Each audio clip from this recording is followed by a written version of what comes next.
ನಾನು last time Sonal ಅವ್ರನ್ನ interview ಮಾಡ್ಬೇಕಾದ್ರೂ ಕೇಳ್ತೀರಿ, ನೀವು ಮಾಡುವಂತಹ ಕೈಮಾ ಉಂಡೆ ಮತ್ತೆ ಮುದ್ದೆ ತುಂಬಾ ಇಷ್ಟ ಅಮ್ಮ. ಅದು 3 ಟೈಮ್ ಕೊಟ್ರು 3 ಟೈಮ್ ಇಡ್ಲಿಗೂ ರೈಸ್ಗೂ ಮುದ್ದೆಗೂ ಹೌದು, ಅದನ್ನೇ ಎಲ್ಲದಕ್ಕೂ ತಿಂತಾರೆ. ಚೆನ್ನಾಗಿರ್ತದೆ ಅಂತ ಹೌದು. ಹೇಳ್ತಿದ್ರು.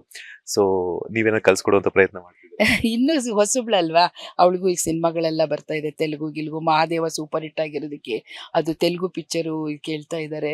ಇನ್ನೊಂದು ಯಾವುದೋ ಇದು ತುಳು ಪಿಕ್ಚರ್ ಕೇಳ್ತಾ ಇದ್ದಾರೆ. ಮತ್ತೆ ಅವಳು ಬ್ಯುಸಿ ಆಗಿದ್ದಾರೆ, ಶೀಸ್ ಆಲ್ಸೋ ಆರ್ಟಿಸ್ಟ್ ಅಲ್ವಾ. ಸೊ ಹಂಗಾಗಿ ನಾವೇನು ಅಡಿಗೆ ಕಲಿಯೋದು ಯಾವಾಗಾದ್ರೂ ಇರ್ತೈತೆ. ಈಗಿನ ಹುಡುಗಿಯರೇನಪ್ಪ ಯೂಟ್ಯೂಬ್ ಹಾಕೊಂಡು ಟೈ ಟು ಮಾಡ್ತಾರೆ. ಏನು ನಮ್ಮಂಗ ಕಷ್ಟಪಡ್ಬೇಕು ಅವರು.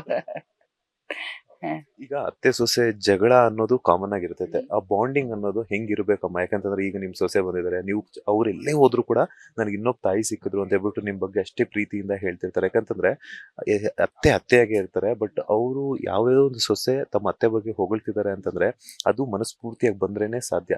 ಯಾಕಂದ್ರೆ ನಾನು ಕೂಡ ಎಷ್ಟೋ ವಿಚಾರಗಳಲ್ಲಿ ಎಷ್ಟೋ ಕೇಸುಗಳಲ್ಲಿ ನೋಡ್ತೀವಿ, ಅತ್ತೆನೇ ವಿಲನ್ ಆಗಿರ್ತಾರೆ, ಬಟ್ ನೀವು ತಾಯಿ ಆಗಿದ್ದೀರಾ, ಹೆಂಗ್ ಅನ್ಸುತ್ತೆ? ಏನ್ ಗೊತ್ತಾ, ನಮಗೆ ಹೆಣ್ಮಕ್ಳು ಇಲ್ದೇ ಇರೋದ್ರಿಂದ ಅವಳು ನನ್ನ ಮಗಳು ಅಂತ ನಾನು ಟ್ರೀಟ್ ಮಾಡ್ತಾ ಇದ್ದೀನಿ. ನಮ್ಮ ತರುಣಿಗೆ, ಅವ್ರ ತಾಯಿಗೆ ಗಂಡು ಮಕ್ಕಳಿಲ್ಲ. ಸೊ ನಮ್ಮ ತರುಣನ ಅವ್ರ ಮಗ ಅಂತ ಟ್ರೀಟ್ಮೆಂಟ್ ಮಾಡ್ತಾ ಇರುವಾಗ ಈ ಒಳ್ಳೆ ಬಾಂಡಿಂಗ್ ಇರ್ಬೇಕಾದ್ರೆ ಬೇರೆ ವಿಷಯಗಳು ಬರೋದೇ ಇಲ್ಲ.